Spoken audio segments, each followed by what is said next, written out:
ഹനാനെ social മീഡിയയിലൂടെ അധിക്ഷേപിച്ച സംഭവത്തിൽ ഒരാളെ അറസ്റ്റ് ചെയ്തു. ഗുരുവായൂർ സ്വദേശി വിശ്വനാഥനെയാണ് എറണാകുളം എസിപി ലാൽജിയുടെ നേതൃത്വത്തിൽ അറസ്റ്റ് ചെയ്തത്. വിവരങ്ങൾ ഉമേഷ് നൽകും. ഉമേഷ്, സർക്കാർ നിലപാട് വ്യക്തമാക്കിയിരുന്നതാണ്. ഇക്കാര്യത്തിൽ കർശനമായ നടപടികളുമായി മുന്നോട്ട് പോകുമെന്ന് ഇപ്പോഴത്തെ ആദ്യ അറസ്റ്റ് രേഖപ്പെടുത്തിയിരിക്കുന്നു. വിശദാംശങ്ങൾ എന്താണ്?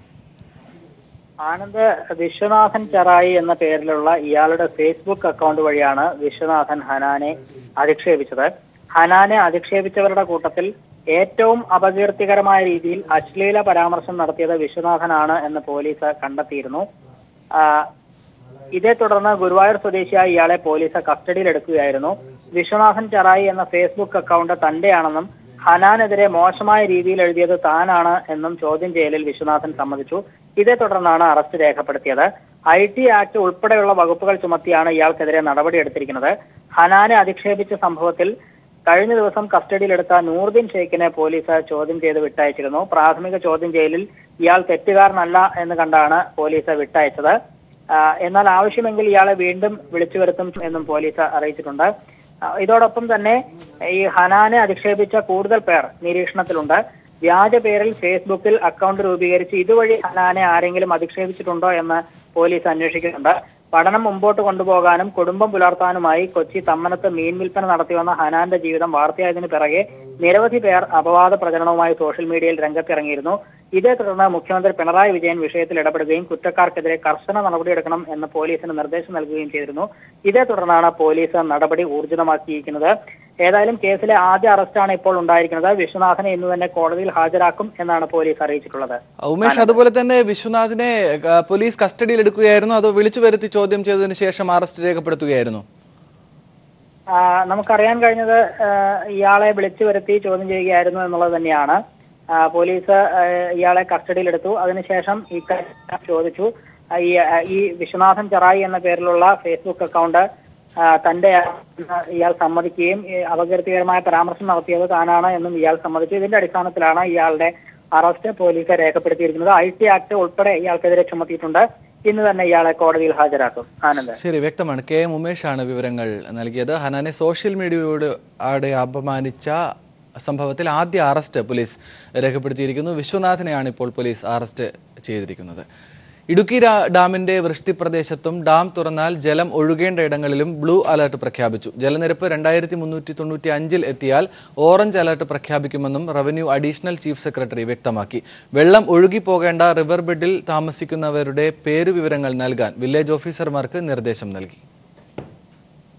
റവന്യൂ, KSEB, ജലസേചനം എന്നീ വകുപ്പുകളുടെ 20 ടീമുകളടങ്ങുന്ന സംഘമാണ് പനംകുട്ടി വരെ പരിശോധന നടത്തുന്നത്. ഇന്നലെ നടത്തിയ പരിശോധനയിൽ ഡാം തുറന്നാൽ വെള്ളം ഒഴുകിപ്പോകേണ്ട റിവർ ബെഡിലാണ് സംഘം പരിശോധന നടത്തിയത്. ജലം ഒഴുകിയെത്തിയാൽ അപകടകരമായ അവസ്ഥയിൽ 1000 പേരോളം ഉണ്ടെന്നാണ് റവന്യൂ വകുപ്പിന്റെ പ്രാഥമിക നിഗമനം. ഇവരുടെ പേരുവിവരങ്ങൾ ശേഖരിക്കാൻ പ്രദേശങ്ങളിലെ വില്ലേജ് ഓഫീസർമാർക്ക് നിർദ്ദേശം നൽകി. ഡാമിലെ ജലനിരപ്പ് കണക്കിലെടുത്ത് ഡാമിന്റെ വൃഷ്ടിപ്രദേശങ്ങളിലും ജലം ഒഴുകേണ്ട ഇടങ്ങളിലും ബ്ലൂ അലർട്ട് പ്രഖ്യാപിച്ചു. ജലനിരപ്പ് 2395 ഓറഞ്ച് അലർട്ട് പ്രഖ്യാപിക്കുമെന്ന് additional chief secretary PH Kurian പറഞ്ഞു. പഴയ ആറിനുള്ളിൽ എന്തുമാത്രം ആളുകൾ താമസിക്കുന്നുണ്ടോ അല്ലെങ്കിൽ കൃഷിയുടെ ഒരു കണക്കെടുക്കാൻ വേണ്ടി ഒരു പക്ഷേ നമുക്ക് വെള്ളം തുറന്നു വിടേണ്ടി വന്നെങ്കിൽ അതിൻ്റെ ഇമ്പാക്ട് എന്താണെന്ന് കണക്കൂട്ടി ഇന്ന് വൈകിട്ടത്തേക്ക് നമ്മളത് ശരിയാക്കും. അതനുസരിച്ചുള്ള പ്ലാൻ ചെയ്യാമെന്നാണ് ഇപ്പോൾ ഉദ്ദേശം, പ്ലാനിങ്ങിന് വേണ്ടിയിട്ട്. വരുന്ന 5 ദിവസങ്ങൾ കേരളത്തിൽ ശക്തമായ മഴയ്ക്ക് സാധ്യതയുണ്ട്. ജലനിരപ്പ് വീണ്ടും ഉയർന്നാൽ വേണ്ട അടിയന്തര നടപടികൾ സ്വീകരിക്കും. പെരിയാറിന്റെ തീരത്തുള്ള ജനങ്ങൾക്ക് ജാഗ്രതാ നിർദ്ദേശം നൽകിക്കഴിഞ്ഞു. ഡാം തുറന്നാൽ ഇവരെ മാറ്റിപ്പാർപ്പിക്കാനുള്ള നടപടികൾ സ്വീകരിക്കുമെന്നും PH കുര്യൻ വ്യക്തമാക്കി. News bureau, Idukki. ആരോഗ്യസ്ഥിതി മോശമായതിനെ തുടർന്ന് ശനിയാഴ്ച പുലർച്ചെ ആശുപത്രിയിൽ പ്രവേശിപ്പിച്ച DMK പ്രസിഡന്റ് M കരുണാനിധിയുടെ നിലയിൽ നേരിയ പുരോഗതി. കരുണാനിധി അപകടഘട്ടം തരണം ചെയ്തതായി DMK വൃത്തങ്ങൾ അറിയിച്ചു. മരുന്നുകളോട് പ്രതികരിക്കുന്നുണ്ട്. രക്തസമ്മർദ്ദം ക്രമീകരിക്കാൻ സാധിച്ചു. ഒരു സംഘം വിദഗ്ധ ഡോക്ടർമാർ അദ്ദേഹത്തിന്റെ ആരോഗ്യനില സൂക്ഷ്മമായി വിലയിരുത്തുന്നുണ്ടെന്നും പാർട്ടി വൃത്തങ്ങൾ അറിയിച്ചു. കരുണാനിധിയുടെ ആരോഗ്യനിലയിൽ നേരിയ പുരോഗതിയുണ്ടെന്ന് മാത്രമാണ് കാവേരി ആശുപത്രി പുറത്തുവിട്ട ബുള്ളറ്റിനിൽ പറയുന്നത്. മുസഫർപൂരിലെ പെൺകുട്ടികളുടെ അഭയകേന്ദ്രത്തിലുണ്ടായ പീഡന കൊലപാതക കേസുകൾ സുപ്രീം കോടതിയുടെ മേൽനോട്ടത്തിൽ CBI അന്വേഷിക്കണമെന്ന് കോൺഗ്രസ്. സാമൂഹ്യനീതി വകുപ്പ് മന്ത്രി മഞ്ജു വർമ്മയുടെ ഭർത്താവ് സ്ഥിരമായി അഭയകേന്ദ്രം സന്ദർശിച്ചിരുന്നു എന്ന ആരോപണം അന്വേഷിക്കണമെന്നും കോൺഗ്രസ് ആവശ്യപ്പെട്ടു. അഭയകേന്ദ്രം നടത്തിപ്പുകാരനായ ബ്രജേഷ് താക്കൂറിനെ അറസ്റ്റ് ചെയ്യാതെ സർക്കാർ സംരക്ഷിക്കുകയാണെന്ന് RJD നേതാവ് തേജസ്വി യാദവ് കുറ്റപ്പെടുത്തി. ഈ മാസം 20-ന് മുസഫർപൂർ അഭയകേന്ദ്രത്തിൽ ഒരു സന്നദ്ധ സംഘടന നടത്തിയ കൗൺസിലിംഗിനിടെയാണ് വിവരം പുറത്തുവന്നത്. കേന്ദ്രത്തിലെ 40 കുട്ടികളിൽ 40 പേരും പീഡിപ്പിക്കപ്പെട്ടതായി വെളിപ്പെടുത്തിയിരുന്നു. 34 പേരുടെ വൈദ്യപരിശോധനയിൽ ഇക്കാര്യം സ്ഥിരീകരിച്ചു. കൊല്ലപ്പെട്ടെന്ന് കരുതുന്ന പെൺകുട്ടിയുടെ മൃതദേഹം ഇതുവരെയും കണ്ടെത്താനായിട്ടില്ല. പെൺകുട്ടികളെയെല്ലാം സമീപത്തെ അഭയകേന്ദ്രങ്ങളിലേക്ക് മാറ്റി. അന്വേഷണം CBIക്ക് കൈമാറിയെങ്കിലും സുപ്രീം കോടതിയുടെ മേൽനോട്ടത്തിൽ വേണമെന്നാണ് കോൺഗ്രസ് ആവശ്യം.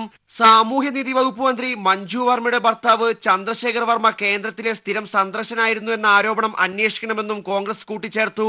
अब बिहार की पुलिस ढूंढती है कि वो दौंद वाले राजनेता कौन, तो ये उस अधिकारी का परिवार कहता है कि कुछ मत कीजिए, सोशल वेलफेयर मिनिस्टर के हस्बैंड की तस्वीर लाके बच्चियों को दिखा दो तो वो खुद कह देगी कि हमारे पर अत्याचार करने वाले यही थे. സംസ്ഥാനത്തെ അഭയകേന്ദ്രങ്ങളിലെ അപകടാവസ്ഥ അറിയിച്ചുള്ള ടാറ്റ ഇൻസ്റ്റിറ്റ്യൂട്ട് ഓഫ് സോഷ്യൽ സയൻസിന്റെ ഓഡിറ്റ് റിപ്പോർട്ട് സർക്കാർ പരിഗണിച്ചില്ലെന്നും കോൺഗ്രസ് ആരോപിച്ചു. മുസഫർപൂർ അടക്കം 15 കേന്ദ്രങ്ങളിൽ അടിയന്തര ഇടപെടൽ വേണമെന്ന് റിപ്പോർട്ടിൽ വ്യക്തമാക്കിയിരുന്നു. അഭയകേന്ദ്രത്തിന്റെ നടത്തിപ്പുകാരനായ ബ്രജേഷ് താക്കൂറിനെ ഉടൻ അറസ്റ്റ് ചെയ്യണമെന്ന് RJD നേതാവ് തേജസ്വി യാദവ് ആവശ്യപ്പെട്ടു. കേസിൽ ഉൾപ്പെട്ട 11 പേരിൽ 10 പേരെ നേരത്തെ അറസ്റ്റ് ചെയ്തിരുന്നു. News bureau, Delhi. ഉപജീവനത്തിനായി മത്സ്യക്കച്ചവടത്തിനിറങ്ങിയ കോളേജ് വിദ്യാർത്ഥിനി ഹനാൻ ഇനി 3 ചിത്രങ്ങളിൽ ഒരേ സമയം അഭിനയിക്കും. ചിത്രങ്ങളിൽ അഭിനയിക്കുന്നതിനുള്ള മുൻകൂർ തുകയുടെ ചെക്ക് നിർമ്മാതാവ് ഹനാൻ കൈമാറി. ഒരേ സമയം 3 ചിത്രങ്ങളിലേക്കാണ് ഹനാന് അവസരം തേടിയെത്തിയിരിക്കുന്നത്. വൈറൽ 2019, അരക്കള്ളൻ, മുക്കാൽ കള്ളൻ, മിഠായിത്തെരുവ് എന്നീ ചിത്രങ്ങളിൽ അഭിനയിക്കാനാണ് നിർമ്മാതാവ് നൌഷാദ് ആലത്തൂർ ഹനാനെ ക്ഷണിച്ചിരിക്കുന്നത്. സപ്പോർട്ട് ചെയ്ത എല്ലാവരോടും നന്ദിയുണ്ടെന്നും അധ്വാനിച്ച് പ്രതിഫലം കിട്ടുന്നതിൽ അതിയായ സന്തോഷമുണ്ടെന്നും ഹനാൻ പറഞ്ഞു. പല സ്ഥലത്തും ജൂനിയർ ആർട്ടിസ്റ്റ് ആയിട്ടൊക്കെ പോയത് 1000 രൂപ ദിവസം കിട്ടാൻ വേണ്ടിയിട്ടാണ്. അതുകൊണ്ട് ഇതിന്റെ പേരിൽ ആരും ഇനി അഡ്വാൻസ് വാങ്ങിച്ചു എന്ന് കണ്ട് ഉപദ്രവിക്കരുത്. എനിക്ക് ഇപ്പൊ നിങ്ങളുടെ സ്ഥാനത്ത് ഞാൻ എന്റെ സ്ഥാനത്ത് നിങ്ങളല്ല, ആരായാലും അഡ്വാൻസ് കിട്ടുമ്പോൾ വാങ്ങിക്കുകയും ചെയ്യും, പടത്തിൽ അഭിനയിക്കുകയും ചെയ്യും. കോതമംഗലത്തെ ആയുർഗ്രഹം ആയുർവേദ കേന്ദ്രത്തിൽ കഴിയുകയാണ് ഹനാൻ. പ്രതിഫലമായി മുൻകൂർ നൽകുന്ന തുകയുടെ ചെക്ക് MLA ആന്റണി ജോണിന്റെ സാന്നിധ്യത്തിൽ നൌഷാദ് ആലത്തൂർ ആയുർഗ്രഹത്തിലെത്തി ഹനാന് കൈമാറി. ആയുർഗ്രഹം ഉടമ വിശ്വനാഥനും ചടങ്ങിൽ പങ്കെടുത്തു. News bureau, Kochi. മറാത്ത സംവരണ വിഷയത്തിൽ മുംബൈയിൽ ചേർന്ന സർവകക്ഷി യോഗം പരാജയപ്പെട്ടു. സംവരണം ലഭിക്കുന്നതിനാവശ്യമായ നടപടികൾ ഉടൻ സ്വീകരിക്കുമെന്ന് മഹാരാഷ്ട്ര മുഖ്യമന്ത്രി ദേവേന്ദ്ര ഫട്നാവിസ് യോഗത്തിന് ശേഷം പറഞ്ഞു. എന്നാൽ സർക്കാരിൽ വിശ്വാസമില്ല എന്നായിരുന്നു സമരക്കാരുടെ പ്രതികരണം. മറാത്ത വിഭാഗക്കാർക്ക് ജോലിയും വിദ്യാഭ്യാസത്തിലും സംവരണം ആവശ്യപ്പെട്ടുള്ള പ്രതിഷേധം രൂക്ഷമായതോടെയാണ് മഹാരാഷ്ട്ര സർക്കാർ സർവകക്ഷി യോഗം വിളിച്ചത്. സംവരണം ലഭിക്കുന്നതിന് ആവശ്യമായ നടപടികൾ ഉടൻ സ്വീകരിക്കുമെന്ന് യോഗത്തിന് ശേഷം മഹാരാഷ്ട്ര മുഖ്യമന്ത്രി ദേവേന്ദ്ര ഫട്നാവിസ് പറഞ്ഞു. മറാത്ത വിഭാഗക്കാരുടെ സംവരണത്തിന് സർക്കാർ എതിരല്ല. സർവകക്ഷി യോഗത്തിൽ പങ്കെടുത്ത എല്ലാ പാർട്ടികൾക്കും ഒരേ നിലപാടാണെന്നും അദ്ദേഹം കൂട്ടിച്ചേർത്തു. ബുധനാഴ്ച നടന്ന ബന്ദിനിടെ എടുത്ത ഗുരുതരമല്ലാത്ത കേസുകൾ പിൻവലിക്കാനും ഫട്നാവിസ് മഹാരാഷ്ട്ര DGPക്ക് നിർദ്ദേശം നൽകി. എന്നാൽ സർക്കാരിൽ വിശ്വാസമില്ലെന്നും മുഖ്യമന്ത്രിയും റവന്യൂ മന്ത്രിയും രാജിവെക്കണമെന്നുമായിരുന്നു യോഗശേഷം സമരക്കാരുടെ പ്രതികരണം. സർക്കാരിനോട് ഇനി ചർച്ചയ്ക്കില്ലെന്നും പ്രതിഷേധക്കാരായ സകൽ മറാത്ത സമാജ് വ്യക്തമാക്കി. ആവശ്യങ്ങൾ അംഗീകരിച്ചില്ലെങ്കിൽ ഓഗസ്റ്റ് 1 മുതൽ ജയിൽ നിറയ്ക്കൽ സമരം നടത്തുമെന്നും അവർ വ്യക്തമാക്കി. സംവരണം ആവശ്യപ്പെട്ട് സംസ്ഥാനത്ത് കഴിഞ്ഞ ബുധനാഴ്ച മറാത്തി ക്രാന്തി മോർച്ച എന്ന സംഘടന പ്രഖ്യാപിച്ച ബന്ദിൽ വ്യാപക അക്രമങ്ങൾ അരങ്ങേറിയിരുന്നു. News bureau, Delhi. ഹനാനെ സോഷ്യൽ മീഡിയയിലൂടെ അവഹേളിച്ച സംഭവത്തിൽ പോലീസ് കസ്റ്റഡിയിലെടുത്ത വയനാട് സ്വദേശി നൂറുദ്ദീൻ ഷെയ്ഖിനെ ചോദ്യം ചെയ്ത് വിട്ടയച്ചു. താൻ ഹനാനെ അനുകൂലിച്ചാണ് ആദ്യം ഫേസ്ബുക്ക് ലൈവിലൂടെ സംസാരിച്ചതെന്നും പിന്നീട് ചിലർ തെറ്റിദ്ധരിപ്പിച്ചതിനെ തുടർന്നാണ് ആദ്യം പറഞ്ഞത് തിരുത്തിയതെന്നും നൂറുദ്ദീൻ പോലീസിനോട് പറഞ്ഞു. പ്രാഥമിക ചോദ്യം ചെയ്യലിൽ നൂറുദ്ദീൻ കുറ്റക്കാരനല്ല എന്നാണ് പോലീസിന്റെ വിലയിരുത്തൽ. എങ്കിലും ആവശ്യമെങ്കിൽ വീണ്ടും ചോദ്യം ചെയ്യുമെന്നും പോലീസ് അറിയിച്ചു. അതേസമയം ഹനാനെ ആക്ഷേപിച്ച കൂടുതൽ പേർക്കെതിരെ നടപടി ഉണ്ടാകുമെന്ന് പോലീസ് വ്യക്തമാക്കി. കൊല്ലം വിക്ടോറിയ ആശുപത്രിയെ കബളിപ്പിക്കാൻ ശ്രമിച്ച മരുന്ന് വിതരണ സ്ഥാപനത്തിനെതിരെ പോലീസ് കേസെടുത്തു. മുൻപ് ഏതോ സർക്കാർ ആശുപത്രിക്ക് വിറ്റ സർജിക്കൽ നൂൽ വിക്ടോറിയ ആശുപത്രിക്ക് മറിച്ചു വിറ്റു എന്നതാണ് തട്ടിപ്പ്. രാജ്യവ്യാപകമായി ശൃംഖലയുള്ള സംഘമാണ് തട്ടിപ്പിന് പിന്നിലെന്ന് സൂചന ലഭിച്ചു. കൊല്ലം ജില്ലാ കളക്ടറുടെ നിർദ്ദേശപ്രകാരമാണ് പോലീസ് കേസ് രജിസ്റ്റർ ചെയ്ത് അന്വേഷണം ആരംഭിച്ചത്. വിശ്വാസവഞ്ചന, ചതി, ഗൂഢാലോചന, തട്ടിപ്പ് എന്നിവയ്ക്ക് IPC 417, 420, 409 തുടങ്ങിയ വകുപ്പുകൾ ചുമത്തിയാണ് FIR രജിസ്റ്റർ ചെയ്തത്. വിക്ടോറിയ ആശുപത്രി സൂപ്രണ്ട് സൈജു ഹമീദിന്റെ പരാതിയിൽ പോലീസ് മൊഴി രേഖപ്പെടുത്തി. കൊല്ലം ജില്ലാ ആശുപത്രി RMO സെക്രട്ടറിയായ ധന്വന്തരിയിൽ നിന്ന് വിക്ടോറിയ ആശുപത്രി വാങ്ങിയ സർജിക്കൽ നൂലുകൾ മറ്റേതോ സർക്കാർ ആശുപത്രിക്ക് വിതരണം ചെയ്തവയാണെന്ന് പ്രാഥമിക പരിശോധനയിൽ ബോധ്യമായതിനെ തുടർന്നാണ് ജില്ലാ ഭരണകൂടം പോലീസ് അന്വേഷണത്തിന് ഉത്തരവിട്ടത്. അതേസമയം ബർമ ഫാർമസ്യൂട്ടിക്കൽസിൽ നിന്ന് കഴിഞ്ഞ 8 വർഷമായി ധന്വന്തരി മരുന്നും സർജിക്കൽ നൂലുകളും വാങ്ങിയിരുന്നതായി ആരോഗ്യവകുപ്പ് നടത്തിയ അന്വേഷണത്തിൽ കണ്ടെത്തി. ബർമ ഫാർമസ്യൂട്ടിക്കൽസാണ് തട്ടിപ്പിന് പിന്നിലെന്ന് പോലീസ് പറഞ്ഞു. 1800 രൂപ മാർക്കറ്റ് വിലയുള്ള സർജിക്കൽ നൂല് 1/3 വിലയ്ക്ക് വിൽക്കുന്നു എന്ന് മാത്രമല്ല, തനിക്ക് കമ്പനി നല്ല കമ്മീഷനും ഓഫർ ചെയ്തതായും 1000 പാക്കറ്റ് വേണമെങ്കിലും എത്തിക്കാമെന്നും ഫാർമസ്യൂട്ടിക്കൽ പ്രതിനിധി പറഞ്ഞുവെന്ന് വിക്ടോറിയ ആശുപത്രി സൂപ്രണ്ട് ഡോക്ടർ സൈജു ഹമീദ് മൊഴി നൽകിയിട്ടുണ്ട്. രാജ്കുമാർ, ന്യൂസ് ബ്യൂറോ, കൊല്ലം. കുട്ടനാട്ടിൽ കോളറ അടക്കമുള്ള പകർച്ചവ്യാധികൾക്ക് സാധ്യതയെന്ന് പഠന റിപ്പോർട്ട്. കമ്മ്യൂണിറ്റി മെഡിസിൻ വിഭാഗവും മാനസിക രോഗ വിഭാഗവും അടങ്ങുന്ന വിദഗ്ധ ഡോക്ടർമാരുടെ സംഘം കഴിഞ്ഞ ദിവസം നടത്തിയ പഠന റിപ്പോർട്ട് ആരോഗ്യവകുപ്പിന് കൈമാറി. വരും ദിവസങ്ങളിൽ കുട്ടനാട് ആരോഗ്യവകുപ്പിന്റെ സൂക്ഷ്മ നിരീക്ഷണത്തിലായിരിക്കണമെന്നും റിപ്പോർട്ടിൽ പറയുന്നു. പ്രളയത്തിന് ശേഷം കുട്ടനാട് നേരിടേണ്ടി വരുന്നത് കോളറ അടക്കമുള്ള പകർച്ചവ്യാധികളെന്ന് ഡോക്ടർമാരുടെ വിദഗ്ധ സംഘം. ഇത് സംബന്ധിച്ച പഠന റിപ്പോർട്ട് ആരോഗ്യവകുപ്പിന് ഇവർ കൈമാറി. കഴിഞ്ഞ ദിവസമാണ് കമ്മ്യൂണിറ്റി മെഡിസിൻ വിഭാഗവും മാനസിക വിഭാഗത്തിലെ ഡോക്ടർമാരടങ്ങുന്ന സംഘവും കുട്ടനാട്ടിലെത്തിയത്. പ്രളയക്കെടുതി നേരിടുന്ന പ്രദേശങ്ങളിൽ സംഘം സന്ദർശനം നടത്തി. വരുന്ന 2-3 മാസക്കാലം കുട്ടനാട് സൂക്ഷ്മ നിരീക്ഷണത്തിലായിരിക്കണം. കുറഞ്ഞത് 20 വീടിന് ഒരാളെന്ന കണക്കിലാവണം നിരീക്ഷണം നടക്കേണ്ടത്. ഇതുമൂലം പനിയോ മറ്റു പകർച്ചവ്യാധികളോ തുടക്കത്തിൽ തന്നെ നിയന്ത്രിക്കാനാവും. മുൻകാലങ്ങളിൽ കോളറ അടക്കമുള്ള പകർച്ചവ്യാധികളുണ്ടായ പ്രദേശമെന്ന നിലയിൽ വളരെ ഗൗരവത്തോടെ പ്രതിരോധ പ്രവർത്തനം നടത്തണമെന്നും കമ്മ്യൂണിറ്റി മെഡിസിൻ വിഭാഗം നൽകിയ റിപ്പോർട്ടിൽ സൂചിപ്പിക്കുന്നു. പകർച്ചവ്യാധി തടയുന്നതിനൊപ്പം പ്രളയത്തോടൊപ്പം കുട്ടനാട്ടിലെത്തിയിരിക്കുന്ന പ്ലാസ്റ്റിക് മാലിന്യങ്ങളും ജലനിരപ്പ് താഴുന്നതിന് മുൻപ് തന്നെ നീക്കം ചെയ്യണം. ഇതിന് കുട്ടനാടുമായി ബന്ധപ്പെട്ട് പ്രവർത്തിക്കുന്നവരെ തന്നെ നിയോഗിക്കണമെന്നും റിപ്പോർട്ടിൽ പറയുന്നു. സ്വന്തം കിടപ്പാടവും കൃഷിയും നഷ്ടപ്പെട്ട ഒട്ടനവധി ആളുകളാണ് കുട്ടനാട്ടിലുള്ളത്. ഇവരിൽ പലരും ബന്ധുവീടുകളിലാണ് ഇപ്പോൾ അഭയം പ്രാപിച്ചിരിക്കുന്നത്. ഇവർ മടങ്ങി വീടുകളിലേക്ക് വരുമ്പോൾ ഇവർക്ക് വേണ്ട മാനസിക ബലം നൽകുന്നതിന് കുട്ടികളടക്കമുള്ളവർക്ക് കൗൺസിലിംഗ് നൽകണമെന്നും റിപ്പോർട്ടിൽ പറയുന്നു. മെഡിക്കൽ, ആയുർവേദം, ഹോമിയോ തുടങ്ങി വിവിധ സംഘങ്ങൾ നിലവിൽ പ്രതിരോധ പ്രവർത്തനം നടത്തി വരുന്നുണ്ട്. എങ്കിലും താഴെത്തട്ടിലുള്ള സൂക്ഷ്മ നിരീക്ഷണമാണ് അടിയന്തരമായി നടപ്പിലാക്കേണ്ടത്. രോഗപ്രതിരോധ പ്രവർത്തനത്തിനൊപ്പം താഴെത്തട്ടിലുള്ള സൂക്ഷ്മ നിരീക്ഷണം കൂടി നടത്തിയാൽ മാത്രമേ കുട്ടനാടിനെ ബാധിക്കാനുള്ള പകർച്ചവ്യാധിയിൽ നിന്ന് രക്ഷപ്പെടാൻ കഴിയുകയുള്ളൂ. ക്യാമറാമാൻ ഇമ്മാനുവൽ ഫ്രാൻസിസിനൊപ്പം ഷാജഹാൻ. നാഗാലാൻഡിലെ കിഫ്രെ ജില്ലാ കളക്ടറും മലയാളിയുമായ മുഹമ്മദ് അലി ശിഹാബ് IASന്റെ ആത്മകഥ കോഴിക്കോട് പ്രകാശനം ചെയ്തു. തന്റെ തീക്ഷ്ണമായ ജീവിതാനുഭവങ്ങൾ കോർത്തിണക്കിയാണ് ശിഹാബ് ആത്മകഥ തയ്യാറാക്കിയത്. തീക്ഷ്ണമായ ജീവിതാനുഭവങ്ങളിലൂടെയാണ് മുഹമ്മദ് അലി ശിഹാബിന്റെ വിരലറ്റം കടന്നുപോകുന്നത്. അനാഥാലയത്തിലെ ജീവിതം പകർന്നു നൽകിയ ഊർജ്ജമാണ് ശിഹാബിനെ കലക്ടർ പദവിയിലേക്ക് എത്തിച്ചത്. ഇല്ലായ്മകളിൽ നിന്നും പഠിച്ചു മിടുക്കനായി ജീവിതത്തിന്റെ ഓരോ പടവുകളും ചവിട്ടിക്കയറുകയായിരുന്നു ശിഹാബ്. നാഗാലാൻഡിലെ കിഫ്രെ ജില്ലയിലെ കലക്ടറായ മുഹമ്മദ് അലി ശിഹാബിന്റെ ജീവിതം തന്നെ ഒരു പാഠപുസ്തകമാണ്. അനാഥാലയം അതൊരു സമൂഹത്തിൻ്റെ ചെറുമാതൃകയാണ്. ഉയർച്ചകളും താഴ്ചകളും നിറഞ്ഞു നിൽക്കുന്ന, ഒറ്റപ്പെടലും വേദനയും പ്രയാസങ്ങളും നിറഞ്ഞു നിൽക്കുന്ന, അതിൻ്റെ കൂടെ നിന്നവർ, അതിൻ്റെ നാണയത്തുട്ടുകൾ. അനാഥാലയത്തിൻ്റെ റിസീവർ വീട്ടിലേക്ക് വന്നപ്പോൾ ഇരുവിരലുകൾ ചേർത്ത് നാണയത്തുട്ടുകൾ അതിലേക്കിട്ട് സഹായിച്ച ആ വിരലറ്റം ഞങ്ങൾ സ്മരിക്കുകയാണ്. ഞങ്ങൾക്കിങ്ങനെയൊക്കെ പറ്റുകയുള്ളൂ.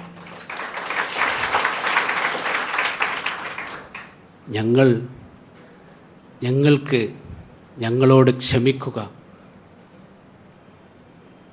ഇനിയും അവസാനത്തെ അനാഥനും സനാതനാവുന്നതുവരെ അനാഥാലയങ്ങളും അനാഥാലയങ്ങളെ സ്നേഹിക്കുന്നവരും ഈ ഭൂമിയിൽ നിലനിൽക്കണം. കോഴിക്കോട്ട് നടന്ന ചടങ്ങിൽ എഴുത്തുകാരൻ NS മാധവൻ പുസ്തകം പ്രകാശനം ചെയ്തു. ശിഹാബിന്റെ താങ്ങും തണലുമായിരുന്ന മുക്കം അനാഥാലയത്തിന്റെ ജനറൽ സെക്രട്ടറി മോയിൻ ഹാജി പുസ്തകം ഏറ്റുവാങ്ങി. ശിഹാബിന്റെ നാട്ടുകാർ, സുഹൃത്തുക്കൾ, സാംസ്കാരിക പ്രവർത്തകർ തുടങ്ങിയവരും ചടങ്ങിൽ പങ്കെടുത്തു. News bureau, Kozhikode. സംസ്ഥാന യോഗ ചാമ്പ്യൻഷിപ്പിന് കണ്ണൂരിൽ തുടക്കമായി. 14 ജില്ലകളിൽ നിന്നായി 500-ൽ പരം മത്സരാർത്ഥികളാണ് മാറ്റുരയ്ക്കുന്നത്. 8 മുതൽ 80 വയസ്സ് വരെയുള്ളവർക്ക് 7 ഗ്രൂപ്പുകളിലായാണ് മത്സരങ്ങൾ. മൂന്നാമത് കേരള സംസ്ഥാന യോഗ ചാമ്പ്യൻഷിപ്പിനാണ് കണ്ണൂർ മുണ്ടയാട് ഇൻഡോർ സ്റ്റേഡിയത്തിൽ തുടക്കമായത്. തുറമുഖ പുരാവസ്തു വകുപ്പ് മന്ത്രി കടന്നപ്പള്ളി രാമചന്ദ്രൻ അധ്യക്ഷനായ ചടങ്ങിൽ വ്യവസായ കായിക വകുപ്പ് മന്ത്രി AC മൊയ്തീൻ ചാമ്പ്യൻഷിപ്പ് ഉദ്ഘാടനം ചെയ്തു. യോഗ എന്നത് ഏതെങ്കിലും മതവിഭാഗത്തിൻ്റെത് അല്ലെന്നും ലോകത്തിന്റെ പൊതു സ്വത്താണെന്നും AC മൊയ്തീൻ പറഞ്ഞു. ഏതെങ്കിലും മതപരമായ അനുഷ്ഠാനത്തിന്റെ ഭാഗമായിട്ടുള്ളതല്ല യോഗ. അപ്പോൾ രാജ്യത്തിന്റെ, ജനങ്ങളുടെ, ലോകത്തിന്റെ, ലോകാസമസ്ത സുഖിനോ ഭവന്തു എന്ന് പറയുമ്പോൾ ലോകത്തിൻ്റെതാണ് ഈ വ്യായാമ മുറ എന്ന് കാണാനും അതിനാവശ്യമായ രീതിയിലുള്ള പ്രചാരം നൽകുന്നതിനും അതൊരു ജീവിതചര്യയായി സ്പോർട്സ് ഇനമായി കണക്കാക്കാനുമാണ് നമ്മൾ ശ്രമിക്കുന്നത്. Yoga federation of India president Ashok Kumar Agarwal മുഖ്യ അതിഥിയായി. യോഗാസന, സ്പോർട്സ്, ആർട്ടിസ്റ്റിക് യോഗ തുടങ്ങിയ 7 വിഭാഗങ്ങളിലായാണ് മത്സരങ്ങൾ. സ്ത്രീകൾക്കും പുരുഷന്മാർക്കും പ്രത്യേക മത്സരങ്ങൾ ഉണ്ടാകും. സംസ്ഥാന ചാമ്പ്യൻഷിപ്പിലെ വിജയികൾക്ക് ലുധിയാനയിൽ നടക്കുന്ന ദേശീയ ചാമ്പ്യൻഷിപ്പിൽ പങ്കെടുക്കാൻ അവസരം ലഭിക്കും. News bureau, Kannur. Thiruvananthapuram techno പാർക്കിലെ കാളവണ്ടി യാത്ര വ്യത്യസ്തമായി. IT ജീവനക്കാരുടെ കുട്ടികൾക്കായി ടെക്നോ പാർക്കിൽ പ്രതിധ്വനി മലയാളം പള്ളിക്കൂടത്തിന്റെ ഭാഗമായാണ് കാളവണ്ടി യാത്ര സംഘടിപ്പിച്ചത്. മേയർ VK പ്രശാന്ത് യാത്ര ഫ്ളാഗ് ഓഫ് ചെയ്തു.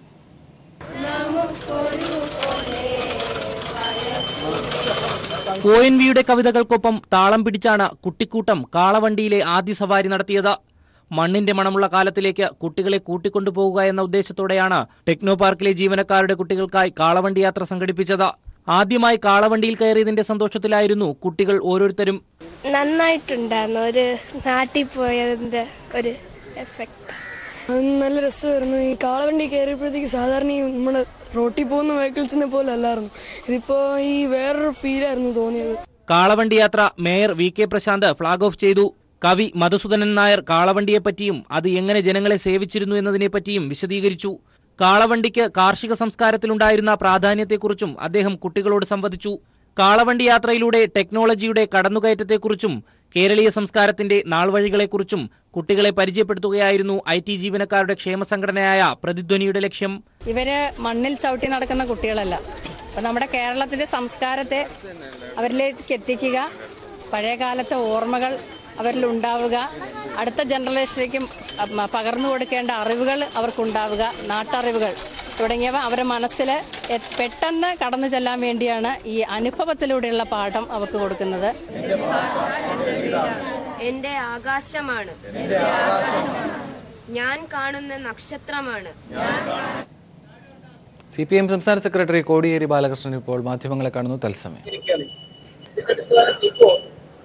പിണറായി വിജയൻ ആ കേസിൽ പ്രതിയല്ല, പ്രതിയാക്കണം എന്ന് പറഞ്ഞുകൊണ്ടാണ് CBI സുപ്രീം കോടതിയെ സമീപിച്ചത്. രാഷ്ട്രീയ ഉദ്ദേശത്തോടു കൂടിയുള്ള പരിപാടിയാണ്. എല്ലാ ലോകസഭാ തെരഞ്ഞെടുപ്പും നടന്നു കഴിഞ്ഞ കുറച്ച് കാലമാണ്. ഇലക്ഷന്റെ ഭാഗമായിട്ട് കുത്തിപ്പൊക്കുന്നൊരു രാഷ്ട്രീയ പ്രചരണായുധമായിട്ട് ഇത് മാറിയിരിക്കുന്നു. ഹൈക്കോടതിയിൽ സത്യം തെളിയിക്കാൻ കഴിയുന്നതുപോലെ തന്നെ CBI കോടതിയിൽ സത്യം തെളിയിക്കാൻ കഴിയുന്നതുപോലെ തന്നെ സുപ്രീം കോടതിയിൽ സത്യം തെളിയിക്കാൻ സാധിക്കും. പിണറായി വിജയന്റെ നിരപരാധിത്വം സുപ്രീം കോടതിയിൽ തെളിയിക്കാൻ സാധിക്കും. അതായത് നിയമപരമായി തന്നെ നേരിട്ട് മുൻപോട്ട് പോകാനാണ് CPM തീരുമാനം. നിയമപരമായിട്ടല്ലാതെ എങ്ങനെ നേരിടും? സുപ്രീം കോടതി ഒരു അന്യായം കൊടുത്താൽ കോടതി വഴി തന്നെയല്ലേ അതിന് പരിഹാരം കാണാൻ സാധിക്കും. സ്വാഭാവികമായിട്ടും അതിന് നിയമപരമായി സ്വീകരിക്കേണ്ടുന്ന മാർഗങ്ങളെല്ലാം സ്വീകരിക്കും. ലാവ്ലിൻ വിഷയം വിവിധ തെരഞ്ഞെടുപ്പുകൾക്ക് മുന്നോടിയായി രാഷ്ട്രീയമായി കുത്തിപ്പൊക്കുകയാണ് എന്നാണ് കോടിയേരി ഇപ്പോൾ മാധ്യമങ്ങളോട് പ്രതികരിച്ചിരിക്കുന്നത്. മറ്റൊരു വാർത്തയിലേക്ക്. കുട്ടനാട്ടിലെ ജനങ്ങൾക്കൊപ്പം അവധി ദിവസവും സർക്കാർ ഉദ്യോഗസ്ഥർ ദുരിതാശ്വാസ പ്രവർത്തനങ്ങൾക്ക് നേതൃത്വം നൽകി വരുന്നു. കളക്ടർ അടക്കമുള്ള സർക്കാർ ഉദ്യോഗസ്ഥരാണ് ദുരിതാശ്വാസ പ്രവർത്തനങ്ങൾക്ക് നേതൃത്വം നൽകുന്നത്.